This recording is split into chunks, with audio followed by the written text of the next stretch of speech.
반갑습니다. 반갑습니다. 오늘 설교 제목이 말의 힘입니다. 방송에서 보셨던 분도 있을 것입니다. MBC에서 옛날에 방영했던 그 일이 있었는데요. 그 어나운서들한테 밥을 해서 쌀밥을 해서 유리병에다 담아서 두 명한테 나눠줬어요. 두 개씩은. 그래서 실험을 한 거예요. 하나는 뭘 했냐면은 예쁜 말을 하자. 긍정적인 말을 하자. 또 하나는 나쁜 말을 하자 했습니다.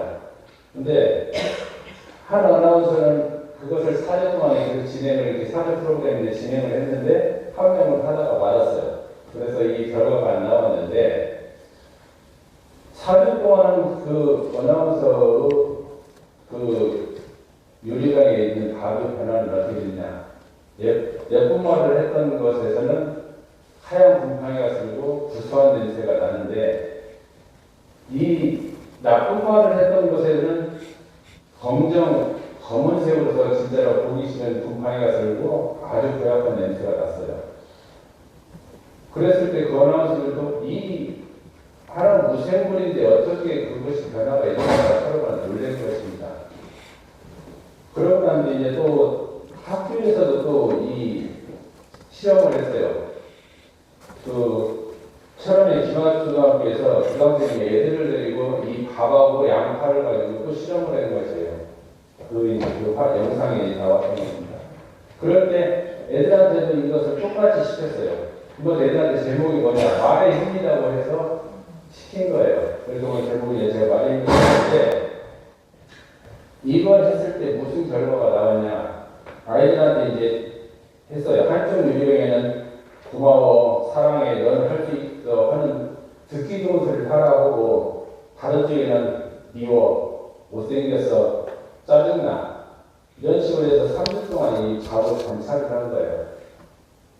이 1학년 아이들은 어리고 적으니까 애들이 하는 얘기가 유리병에 가까이 가서 너 정말 이뻐, 사랑스러워 이런 이야기를 했는데 이 4일째 지나가니까 듣기 싫은 소리 하는 유리병에서 벌써 변화가 일어나는 거예요. 검정색 곰팡이가 약간 쓰기 시작하는 것입니다. 그 3주 뒤에 딱 끝나고 나서 병을 보니까 하얀 좋은 말을 했는데 나가신 말대로 우리가 눈을 언뜻 볼 때는 하얀색으로 있으니까 잘 안 보이니까 좋겠다 감아있고 나쁜 소리 했던 것을 시커멓게 어둡게 보인 거예요. 그리고 양파를 끝까지 또 키웠어요. 그래서 양파도 한쪽에는 예쁘다, 사랑스럽다, 미웠다, 나쁘다 이런 이야기를 했습니다. 그랬는데 양파도 똑같은 결과가 나온 거예요. 같은 시간에 커가는데 이 예쁘다 하는 것은 뿌리도 잘 자라고 줄기도 잘 올라오는데 이 미흡다고 하는 것은 이제다 겨우 조금 뿌리가 나오고 작고 살짝 나오는 것이에요. 같은 시간인데도 이 결과가 틀리게 나오는 것입니다. 그러니까 우리가 일반적으로 쓰는 언어지만은 이 말을 어떻게 어떤 어휘를 선택해서 말을 주의해야 할 것인가를 생각을 하게 됩니다. 근데 이게 우리나라에서만 했다고 생각을 할 수 있는데 미국에서 수영장이 있는 데서 양쪽에다 똑같은 나무를 심어놨고 그 사람은 말을 하는 것은 아니에요. 직접 배우고 이쪽에 있는 나무한테는 한씩 찾아보면서 그냥 마음속으로 참 예쁘다 잘 큰다 하고 이쪽에 있는 나무한테는 그냥 쳐다보고 말았어요. 근데 어느 시간이 경과가 되니까 이쪽 나무는 예쁘고 진짜 잘 자는데 이쪽 나무는 심었던 데 많은 변화가 없는 거예요. 그러면 하물며 이게 무생물이고 어떻게 보면 생물인데 무엇을 알아줄 수 있거냐 하잖아요. 그러니까 이제 이 시골에 농작물을 키울 때도 요즘에는 좋은 음악을 틀어놓으면 수확이 좋다고 해서 그런 실험을 한 데도 많이 있습니다. 이 동네에서도 이제 여기 살다 보면 비교가 되는 집들이 있잖아요. 어렵지만은 어머니가 노력을 하면서 애들을 키우면서 항상 애들을 북돋아주면서 공부는 잘하지 못하지만 모든 일에 대해서 잘한다. 너는 잘할 수 있어. 언제든지 누구보다 더 잘할 수 있어. 이 희망을 주는 가정이고 또 한 집은 잘 살면서도 맨날 너는 뭐 하는 것이 이 모양이야? 맨날 타자고 나가도 죽긴 나가지 뭐 저런 귀신을 위해서 가봐도 안 해 이러면서 나가는 집도 있어요 사실은.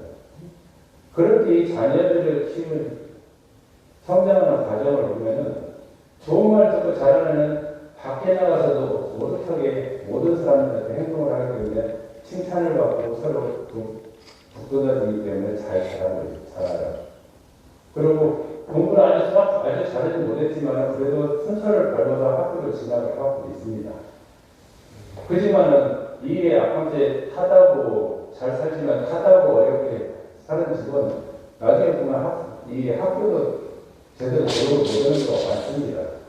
지금은 이제 좀 틀리지만 옛날에는 그랬습니다. 그러면은 우리가 부모가 자녀한테 하는 말이 이게 별거 아니지만은 어떤 말을 나갔을 때 우리가 이 효과를 얻을 것인가? 이게 86년도에 이제 그 학생 상담 그 프로그램을 참석하면서 가정 방문을 좀 해본 적이 있어요. 그러면은 저기 성북도에 가면은 어느 정도 잘 사는지 아시잖아요. 성북도에 가면은 진짜 들어가는 분하고 나오는 분이 틀립니다. 그러면 그 집 방에 들어가면 그 가보면 거실이 진짜 상당히 넓어요. 방이 한 10개가 있어요. 애가 어디가 있는가 모를 정도의 부모들이. 애들이 근데 느끼는 것은 뭐냐면 나는 돈으로만 사용해요. 내가 뭘 하는지를 모릅니다. 부모가. 내가 뭐가 필요해 하면 돈으로만 이걸 와서 처리해. 해가지고 애가 어긋나고 있어요. 그 애는 부모도 불신하고 자기도 이게 맞는가 하고 항상 원망을 하는 상태예요. 근데 지금은 이제 서울에 개발했지만 미아 5동 산 88에 5번지라는 번지가 있어요. 흑성 이동에 가도 산 88에 5번지가 있어요. 그 번지에 가면 몇 가구가 사냐면 400가구 이상이 살고 있어요. 가구수로. 그러면은 흑성 이동 산 88에 5번지는 어떤 부분이냐면은 그 현충원 뒤입니다. 앞에는 그 도배상으로 보면은 서울이가 건너편인데 조선족 방사장 집 뒤에요 바로. 그럼 방사장 집은 몇 평이에요? 2,000평이에요. 그 밖에서 이렇게 산에 올라가서 보면 보여요. 안에 테니스장, 수영장 다 같이 돼 있고 여기는 진짜 쪽방촌으로서 방이 한 400가구 이렇게 사는 거예요. 보면은 2층에 부엌 2층에 다락이 있어가지고 거기서도 생활을 하고 방 하나에 부엌만 있고 2층에 다락이 있는 거예요. 이 부엌 위에 다락이 있어요. 그리고 보통 5명이 살고 있어요. 근데 애들을 신경 쓰는 집도 그거는 상당히 어디까지는 많이 있어요. 부모들이 어렵지만. 그러니까 400명, 500명 사는 이 애하고 애하고는 진짜 완전히 천양지판이지만 애들이 갖는 마음은 또 틀린다는 거죠.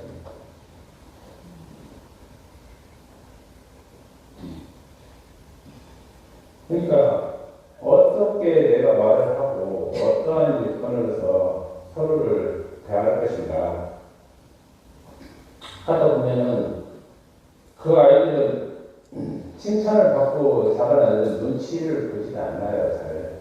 그리고 적극적으로 나설 수 있고, 또 모든 것을 다 할 수도 있고, 그지만은 억압을 받고 맨날 안 좋은 소리 주는 자녀들은 맨날 주저고 살고 있어요. 그러면은 제가 뭔 일을 이렇게 요양원 운영하면서 하다 보면 뭔 일을 직원들한테 부탁하면은 단어가 앞뒤는 똑같아요. 뭘 해보면 처음에는 몰라요. 못해요. 왜 못해요? 안 해봐서요. 그런 사람이 하나 있고 한 돌리면 해보세요 보면은 제가 안 해봐서 그거는 지금 단어는 똑같아요. 못해요, 안 해봐서, 안 해봐서 못해요. 앞뒤 단어가 틀려요. 근데 이게 어떤 상황이냐면 못해요, 안 해봐서 하는 사람은 부정적인 사람이고 안 해봐서 못해요 사람은 긍정적이에요. 일을 시켜서 가르쳐놓으면 못해요, 안 해봐서 하는 사람은 가르쳐도 못합니다. 10명 중에 9명은 안 됩니다. 근데 안 해봐서 못하는 사람은 10명 중에 9명은 다 합니다. 이 마음에서 단어 앞뒤 아니고 차있잖아요. 이렇게 보면은 못해요, 안 해봐서, 안 해봐서 못해요. 단어의 단어가 앞뒤 변화가 있잖아요. 이 사람의 마음에서 이 말 단어 하나 앞뒤로 바뀐 거지만은 하고 못하고 하는 것이에요. 이 어떻게 말을 해서 사람들을 북돋아 줄 것인가를 우리가 생각을 해야 한다는 생각을 합니다.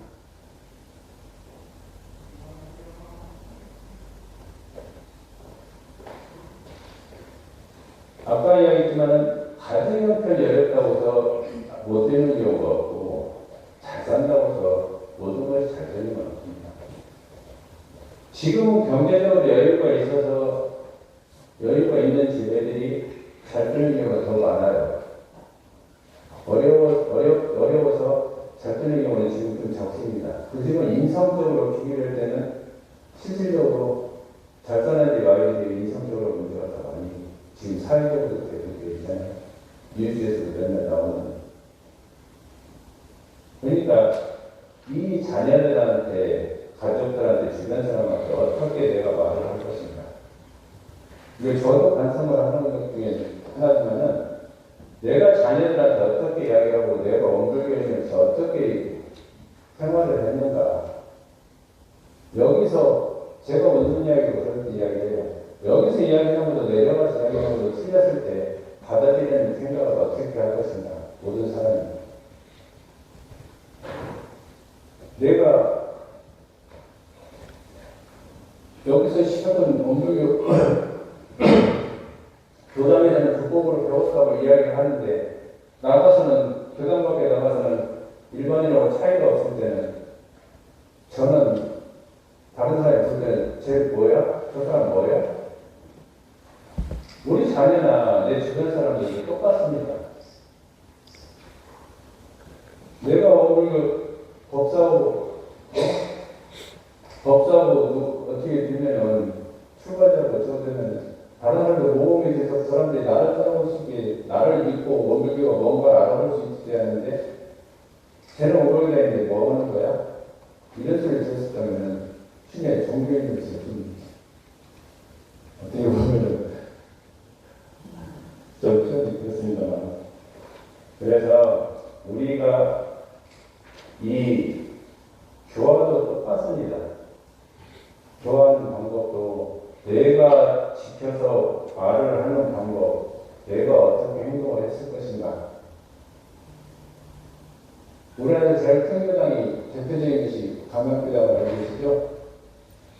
강남교회 박성수 교우님이 처음 갔었을 때 교도 인원이 몇 명이 돼서 15에서 20명이 안 됩니다. 그 인원이 지금의 오늘날에 250명, 300명이 됩니다. 법교 인원이. 그 인원들이 뭐냐면은 박정수 교우님이 전투 학생이 3명인데 그 밑에서 후배들이 서울 온 인원들을 다 불러들고 있어요. 너 교당 안 나가면 우리 교당으로 나와 해가지고 와서 데리다 교도를 더 활동을 하게 만들었는데 그 와서 활동하는 그 후배들이 각 회사에서 요직을 맡으면서 생활을 진짜로 열심히 한 거예요. 남한테 트집잡을 일이 없을 정도로 모범적인 행동을 하고 그러니까 이 밑에 직원들도 나도 원불교로 가서 보겠습니다. 나도 한번 부장님 같은 같이 기타를 가보겠습니다 해서 와서 다니기 시작해서 오늘날에 강남까지 커진 것입니다. 그러니까 내가 어떠한 행동으로 내가 어떤 말을 했을 때 그 사람들이 나한테 담아버려서 와보는 것이 올 수 있게 만드는 것이 자녀들과 마찬가지입니다. 내가 행동을 엄마는 그 다음날에서 30년 다니는데 뭐야? 법사 다니는데 뭐야? 이런 소리 들으면 그건 진짜 잘못된 것이라고 생각합니다. 그렇기 때문에 말은 우리가 항시 어떻게 할 것인가 한 번 더 생각하고 대단 용사님이 말씀하시듯이 목에 고무줄을 설치하라 하셨는데 나중에 전에 한 번 더 생각을 하시는 말씀이신데 우리가 한 번 더 생각을 하고 밤새 이렇게 부정이 되고 이런 것이 있지만은 그 자체는 상당히 얘가 살아있는 물건도 아니고 생명이 있는 물건도 아닌데 양반에 생명이 있지만 밥을 해놓은 상태는 생명이 없잖아요. 이 생명이 없는데 얘가 어떻게 뭘 알아들어서 그 변화가 있을까요? 그러니까 아까부터 자기가 도보공도 하셨잖아요.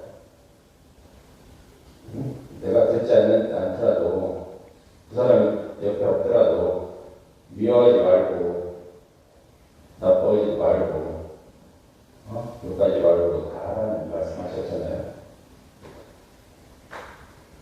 그러면 내 기분이 서로 통하기 때문에 그런 일을 하는 것입니다. 말씀을 하시는 겁니다. 천도품 29장에 박재봉의 죽기를 17천도제나 열방 기념으로 제식을 올리는 것이 그 양에 대하여 어떠한 이익이 있사오리까? 세종사 말씀하시기를 천지는 묘하게 서로 응하는 이치가 있나니 사람이 땅에 곡식을 심고 비료를 주면 땅도 부정한 것이요 곡식도 부정한 것이며 비료도 또한 부정한 것이로만 그 곡철에 햇받은 차가 나는 되나니 부정한 곡식도 그러하거늘 하물며 투영한 사람이 어찌 정생에 감흥이 없으리요. 모든 사람이 들어간 양을 위하여 일심으로 신고를 올리고 축원을 드리며 헌금과 선지식도 설법도 한즉 마음과 마음이 서로 통하고 기운과 기운이 서로 하여 바로 천도를 받게 할 수도 있고 설사 앞에 떨어졌다 하더라도 차차 진급되는 수도 있으며 또는 전생에 많은 빚을 지고 갔을지라도 헌금금을 잘 활용하여 영의 이름으로 공동사업을 하여 두면 그 빚이 벗어버리기도 하고 빚이 없는 사람은 무대왕 가운데 복이 쌓이기도 하나니 이 감흥된 이치를 다시 말하자면 전과 정의가 서로 통하는 것과 같다 하리라.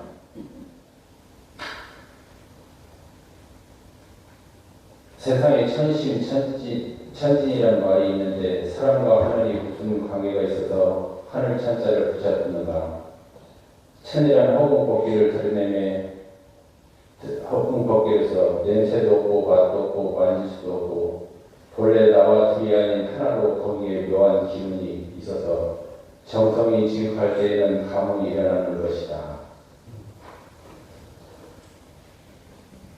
우리가 하늘에다가 기도를 하고 저희가 일주일간 기도합시다 하지만 교도님들이 저희가 명단을 앞에서 부르고 그런 기도를 하지만 교도님들은 나는 기도만 됐으니까 됐어 하고 있으시면은 제가 이야기를 한 70%는 힘이 들어가는 거지만 100% 힘은 좀 들어간다고 생각을 합니다. 교도님들이 같이 참석을 하셔가지고 조금이라도 같이 기도 시간에 참석을 하시고 활용을 하셨으면 좋겠다는 생각입니다. 그래야 서로 간에 기운이 통하는 것이지. 나는 교당에 맡겼으니까 옛날에 원효대사가 누나하고 대화하는 이야기가 있지 않습니까? 누나가 때가 됐는데 원효대사가 혼자만 밥을 먹으니까 왜 나는 밥을 안 주냐. 누나는 맨날 나한테 다른 사람한테 그랬잖아. 동생이 법사인데 내가 나는 무슨 문제가 있겠냐. 그래, 그러니까 누나는 내가 밥 먹으면 누나한테 부르니까 안 줘도 되잖아. 그렇듯이 똑같습니다. 그래서 그 누나도 나중에 출발해서 됐지만은 우리도 그런 생각을 가지고 좀 더 여유롭게 많은 시간을 들이진 않더라도 우리가 기도를 아침에 한다면 그 시간에 잠깐 5분이라도 뭐 줌이더니 뭐 참석을 하더니 뭐 하셔가지고 같이 힘을 보태주면 좋겠다는 생각으로 말씀드립니다. 그래야 서로 간에 기분이 통하고 자녀들이고 가족이고 누구고 다 좋은 것입니다. 또 이제 오늘 이제 설교에서는 조금 어긋날 수 있고 일명에 상통할 수도 있는데 이제 다음에 제가 시간 나면 한번 하려고 하고 있습니다. 그런데 이제 예, 잠깐만 그만 한마디만 하겠습니다. 제 주변에 사람들이 열반에 들으려고 할 때 보면은 뭐 제 가족만 아니라 제가 다른 데도 갔을 때 가다 보면 어머니든 아버지는 어머니 아버지 저 좀 보세요 뭐 하세요 이런 식으로 많이 이야기하는데 제가 볼 때는 그 입장이 아니라 그 시간은 어떻게 보면 마지막 시간일 수가 있지 않습니까? 그럴 때는 내가 평생에 하지 못한 이야기를 하는 시간이라고 저는 생각을 합니다. 그동안 고맙습니다, 감사합니다, 사랑합니다 못했던 소리를 할 수 있고 내가 이렇게 키워주셔서 감사합니다. 나를 존재해 주시기에 감사합니다. 다음 생에서도 다시 만나서 감사합니다 할 수 있는 내 마음을 전하는 시간이 됐으면 좋겠다는 생각에서 이 말씀을 드립니다. 부모 돌아가신 뒤에 뭐 거기다가 이야기하셔도 들을 수 있는 시간은 아까부터 기호는 있지만 내가 직접 전할 수 있는 시간은 그 시간이 마지막이잖아요. 그렇기 때문에 항시 그 시간을 가질 때는 나를 다 뭘 하기가 이런 것보다도 내가 평소에 못했던 이야기, 평생에 하고 못했던 이야기, 마지막으로 전하고 싶은 이야기, 그걸 하는 시간이었으면 좋겠다는 얘기 드립니다. 마지막으로 또 하나만 하고 끝내겠습니다. 버튼편 23절 말씀하시기를 남 자기를 들고 좋아하면 그 잘되는 기운이 나에게 미쳐 내일도 또한 잘되어 가고 남 못되게 들고 좋아하면 그 잘못되는 기운이 나에게 미쳐 내일도 또한 잘못되어집니다. 우리 모두 어떠한 말과 행동을 하면 좋을까 생각하며 아침 저녁 또는 채소를